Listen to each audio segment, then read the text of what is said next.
रहे थे क्लास 8 के मैथ्स में chapter number 2 linear equations in one variable. Last video में हमने सॉल्व किया एक्सरसाइज 2.4 के कुछ क्वेश्चंस। आज हम सॉल्व करेंगे एक्सरसाइज 2.4 के रिमेनिंग क्वेश्चंस। तो शुरू करते हैं। हम देखते हैं क्वेश्चन नंबर 6।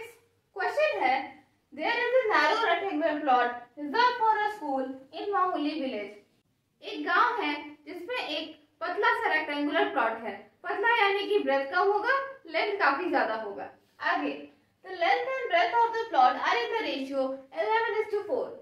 यानी कि जो लेंथ है और जो ब्रेथ है दोनों के बीच का जब हम रेशियो निकालते हैं तो 11:4 आता है। यानी कि अगर लेंथ 11 मीटर्स है तो ब्रेथ 4 मीटर्स होगा। ठीक है। At the rate of 100 per meter, it will cost the village panchayat ₹75,000 to fence the plot।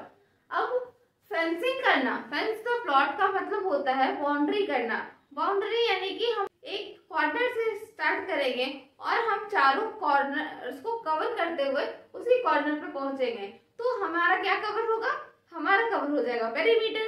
अब क्या कह रहा है कि इस तरह से जब हम बाउंड्री करते हैं और वो भी 100 रुपीज पर मीटर के रेट से तो हमें 75,000 कॉस्ट पड़ता है।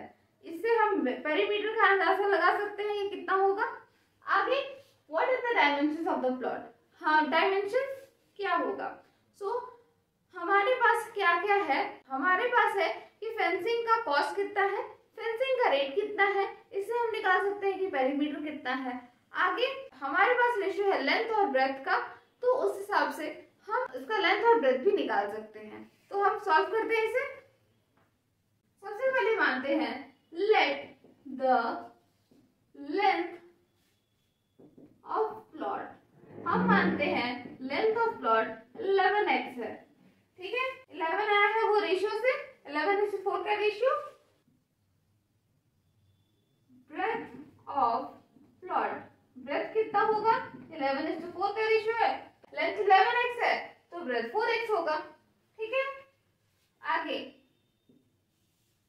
रेट ऑफ फेंसिंग, फेंसिंग का रेट क्या है? हमें मिला है ₹100 पर मीटर। ठीक है, पर मीटर के लिए 100 रुपए फेंसिंग के में लगता है। और टोटल कॉस्ट ऑफ फेंसिंग क्या है?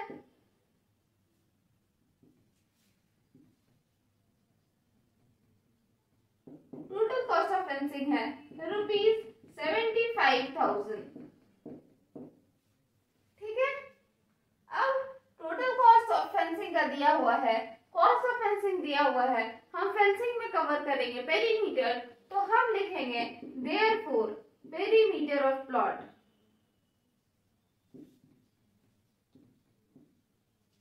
इज इक्वल टू क्या होगा? Total cost by rate. ठीक है, टोटल कॉस्ट बाय रेट। तो टोटल कॉस्ट है हमारा ₹75,000 और रेट है हमारा ₹100 पर metre.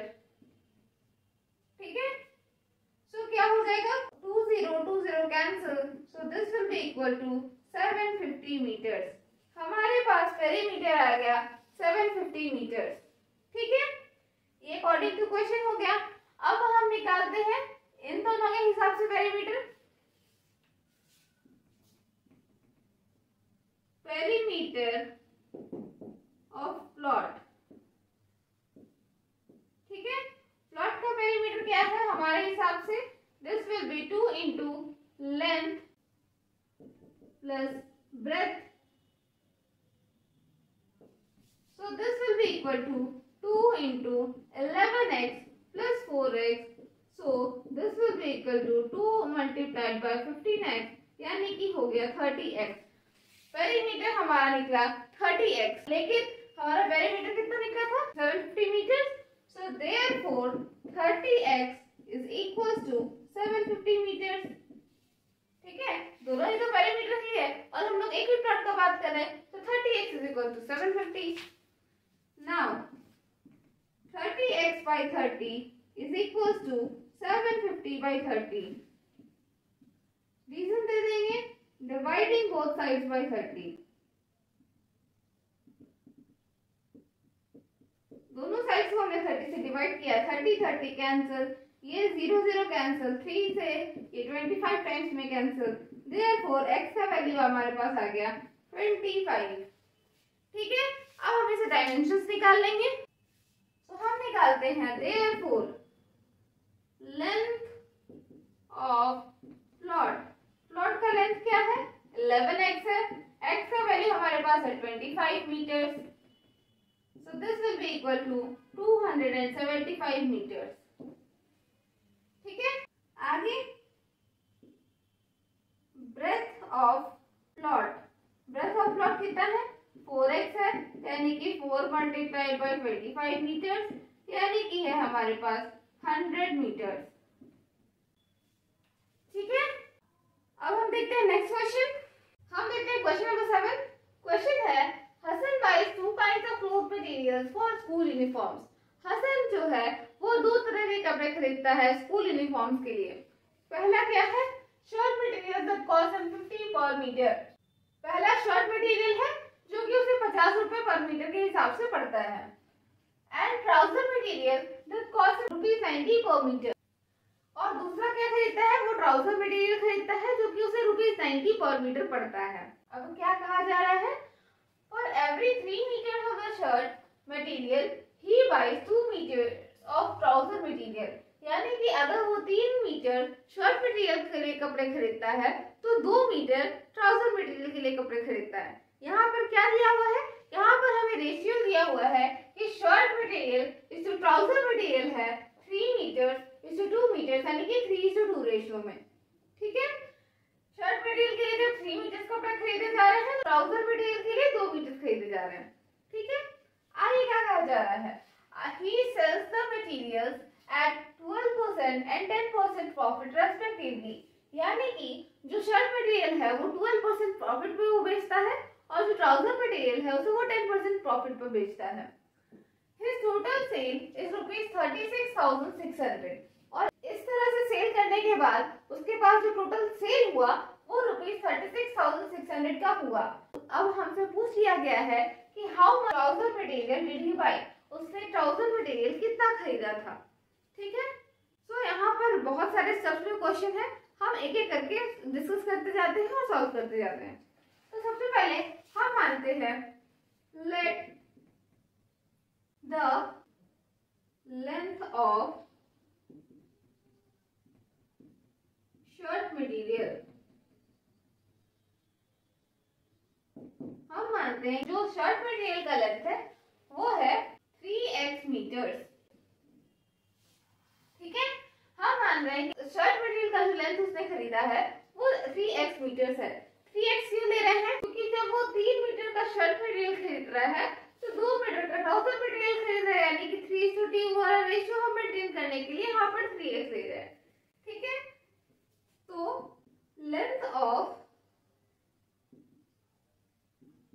Trouser material, trouser material का लेंथ क्या होगा? ये हो जाएगा 2x मीटर्स। ठीक है, अब क्या है? रेट दिया हुआ है शर्ट मटेरियल का। हमारे पास है रेट ऑफ शर्ट मटेरियल हो जाएगा हमारे पास ₹50 पर मीटर। ये तो है ना 50 पर मीटर। ठीक है, therefore cost price of shirt material, shirt material का कॉस्ट प्राइस क्या हो जाएगा? ये हो जाएगा ₹50 मल्टीप्लाइड बाय 3x, यानी कि ये हो जाएगा ₹150x। ठीक है, आगे देखते हैं। आगे इसी तरह से हम निकालते हैं rate of trouser material. Trouser material का रेट क्या है? ये है ₹90 पर मीटर। ठीक है, 90 पर मीटर है। Therefore cost price of trouser material, trouser material का कॉस्ट प्राइस क्या हो जाएगा? ये हो जाएगा ₹90 मल्टीप्लाइड बाय 2x, यानी कि ₹180x। ठीक है, 150x, cost price of trouser material हमारे पास आ गया 180x। अब हमें कॉस्ट प्राइस मिल गया है शर्ट मटेरियल का भी और ट्राउजर मटेरियल का भी। हमारे पास प्रॉफिट रेट दिया हुआ है 12% और 10%, तो हम निकाल देंगे सेल प्राइस। ठीक है, सो हम लिखते हैं प्रॉफिट ऑफ शर्ट मटेरियल।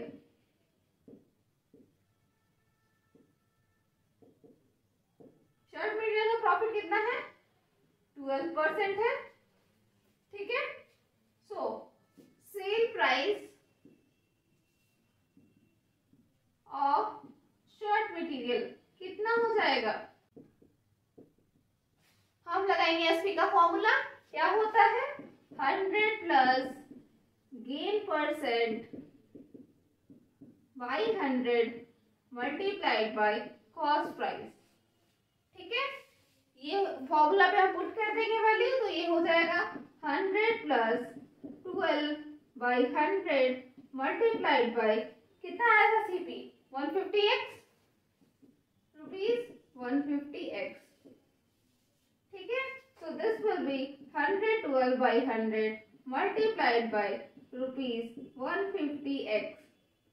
ये कैंसिल हो जाएगा 2 टाइम्स में, ये कैंसिल हो जाएगा 3 टाइम्स में, ये 2 से कैंसिल हो जाएगा 56 टाइम्स में, ये हो जाएगा टोटल रुपीज 168x। ठीक है, अब इस तरह से हम निकालते हैं cell price of trouser material. हमारे पास है प्रॉफिट ऑफ ट्राउजर मटेरियल। कितना है प्रॉफिट ऑफ ट्राउजर मटेरियल? ये है 10%। ठीक है, इससे हम निकाल लेंगे sale price of trouser material.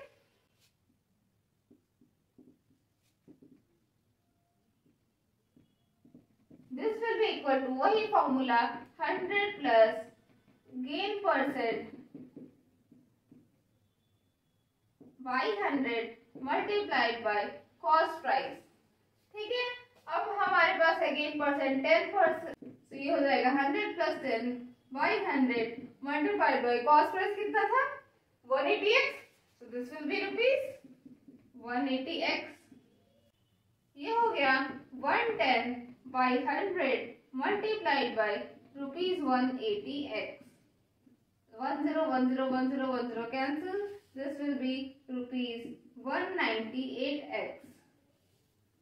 ठीक है, sale price of trouser material आ गया रुपीज 198x और sale price of shirt material हमारे पास आ गया 168x। अब दोनों को ऐड कर देंगे तो हमारे पास आ जाएगा total sale.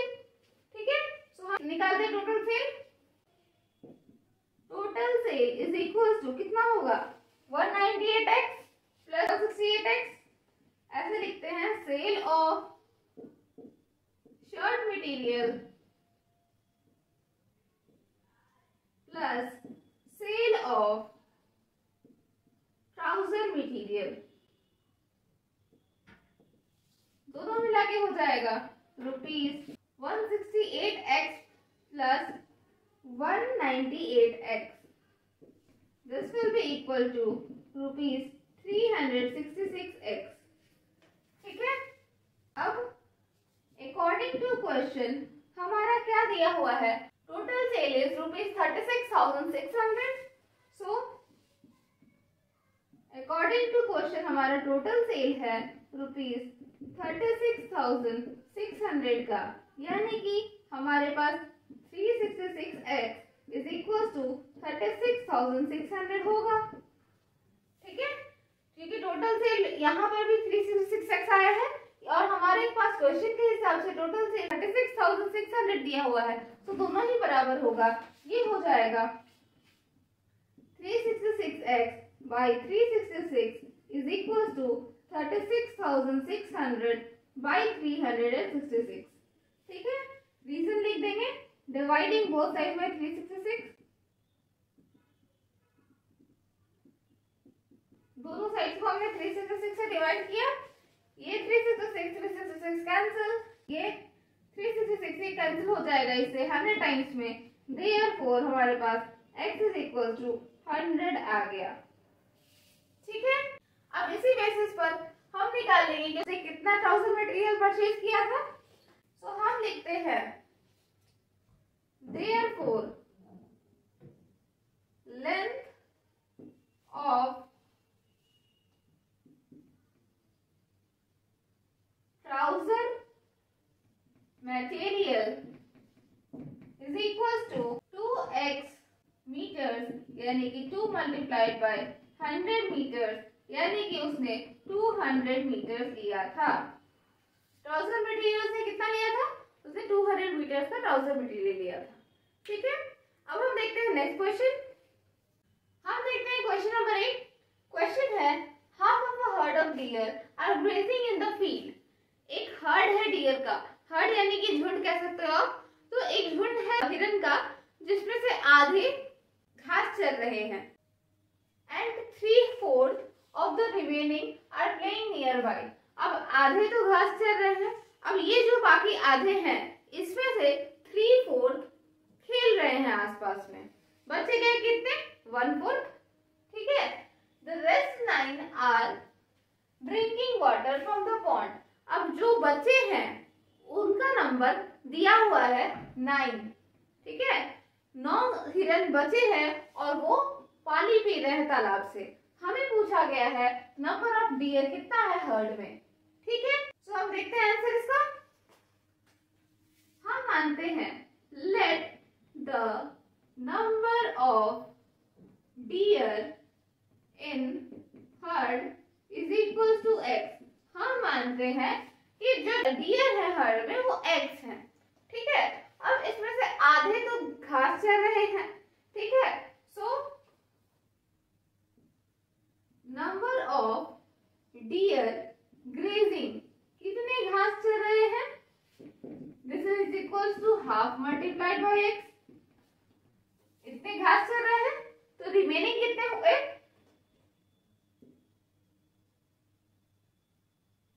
Remaining deers is equal to x minus x by 2. So this will be equal to 2x minus x. This will be x by 2. ठीक है, इतने डियर बच गए अभी के लिए। आगे क्या कहा गया है? नंबर ऑफ डियर प्लेइंग, कितने हिरन खेल रहे हैं? कितना दिया हुआ है? 3/4 of the remaining are playing. ठीक है, so 3/4 multiplied by x by 2, इतने खेल रहे हैं। So this will be equal to 3x by 8। ठीक है, इतने खेल रहे हैं। अब हम निकालेंगे रिमेनिंग डियर्स कितने हुए। यहाँ पर रिमेनिंग डियर्स हो जाएंगे x by 2 minus of 3x by 8. So this LCM will be 8. ये हो जाएगा 4x, ये रह जाएगा 3x. This will be equal to x by 8. ठीक है, हमारे पास रिमेनिंग डियर्स कितने हो गए? x by 8. अब यही x by 8 डियर तो वो है ना जो कि पानी पी रहे हैं। अब number of deers drinking water is equal to remaining deers।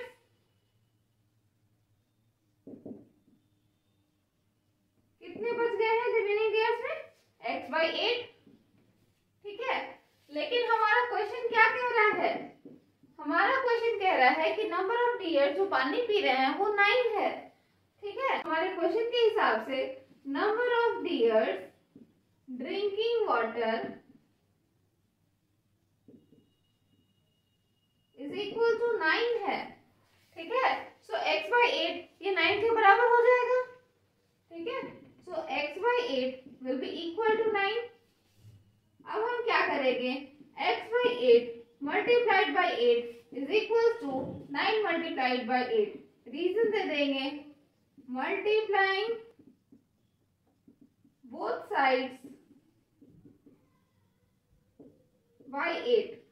दोनों साइड्स को हमने 8 से मल्टीप्लाई किया, ये 8 cancel, therefore x is equal to 72। ठीक है, x का वैल्यू आ गया 72। हमें क्या पूछा गया था? Number of deer in the heard.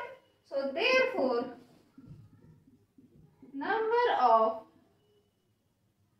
Dears in the herd is equals to x is equals to 72। Total 72 dears है हर्ड में। ठीक है, अब हम देखते हैं नेक्स्ट क्वेश्चन, क्वेश्चन नंबर 9। हम देखते हैं क्वेश्चन नंबर 9। क्वेश्चन है अ grandfather is 10 times older than his granddaughter.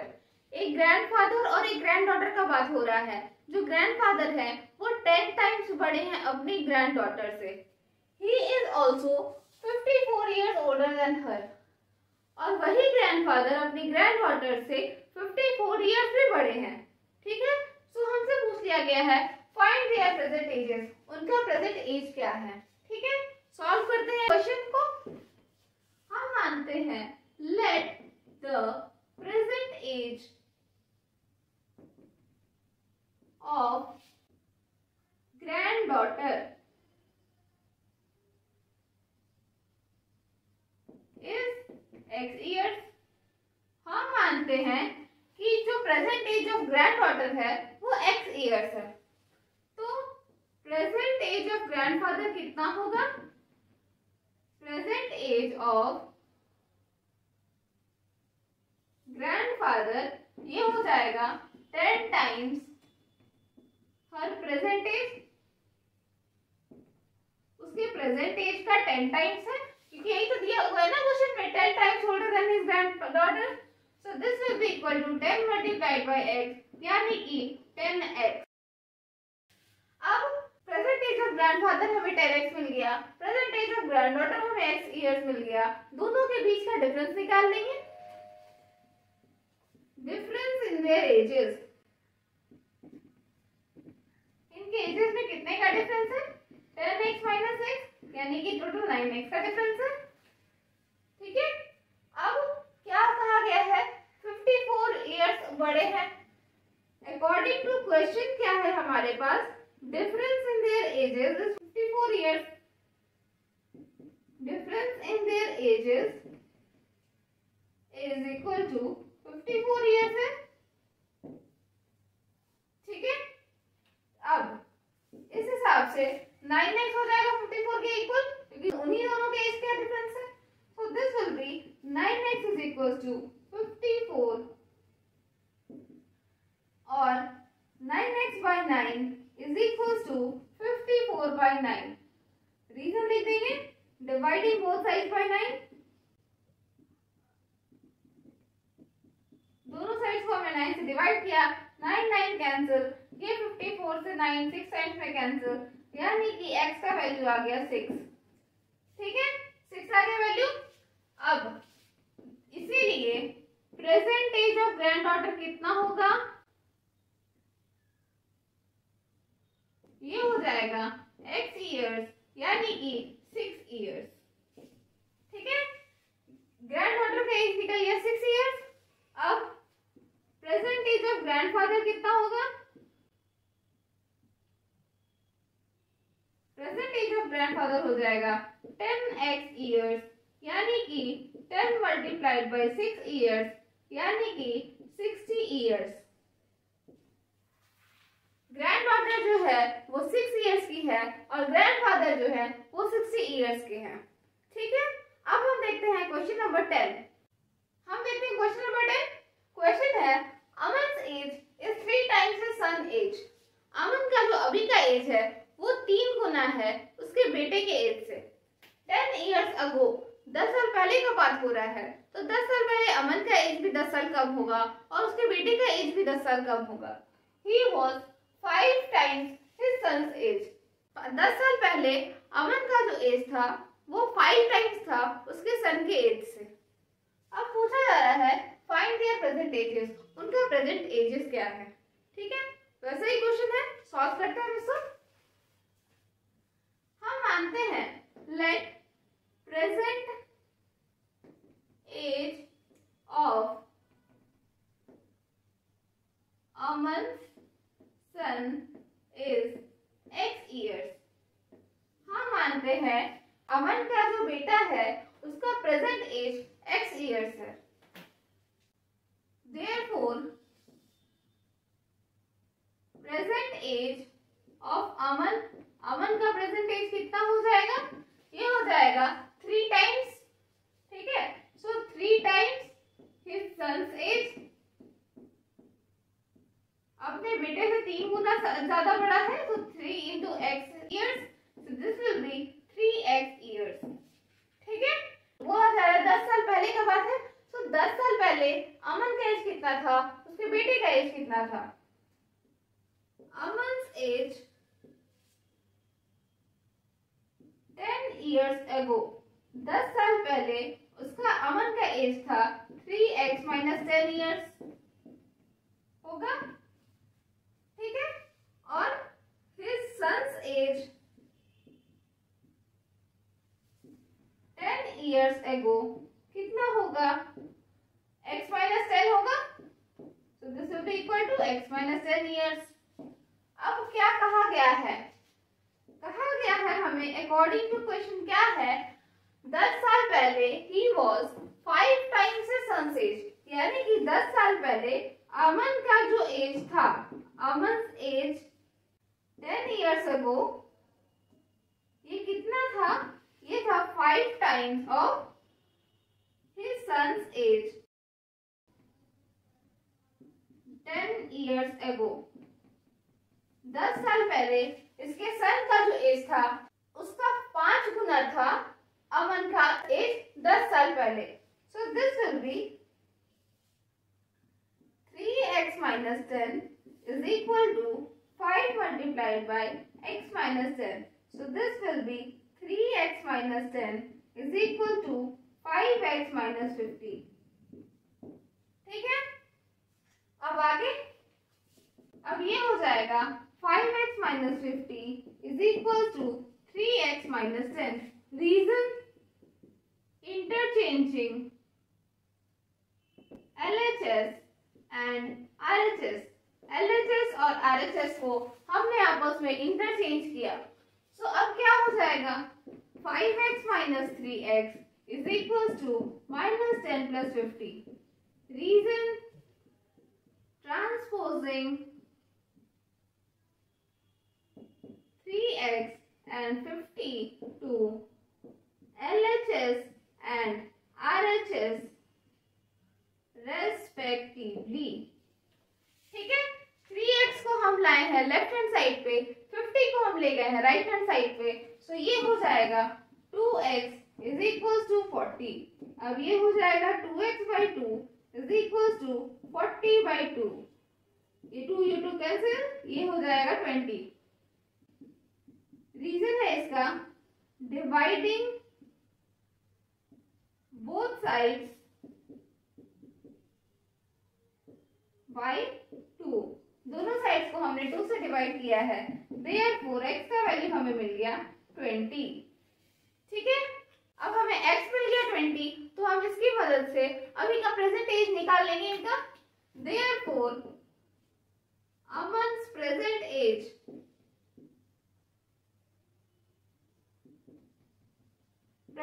अमन का कितना है? 3x years है, 3x years, यानी कि 3 multiplied by 20 years, यानी कि 60 years है अमन का अभी, ठीक है। And his son's present age कितना है? हिज सन्स प्रेजेंट एज कितना है? x years है, यानी कि अभी उसका बेटा 20 साल का है। अमन का एज निकल गया 60 इयर्स और अमन के सन का एज निकल गया 20 इयर्स, ठीक है। तो आज के लिए बस इतना ही। अगर आपको ये वीडियो पसंद आया तो इसे लाइक करें, कमेंट करें, अपने फ्रेंड्स के बीच में शेयर करें और चैनल को सब्सक्राइब करें। और अगर आप कोई क्वेश्चन सॉल्व करवाना चाहते हैं तो आप वो भी कमेंट कर सकते हैं। थैंक यू, मिलते हैं नेक्स्ट वीडियो में।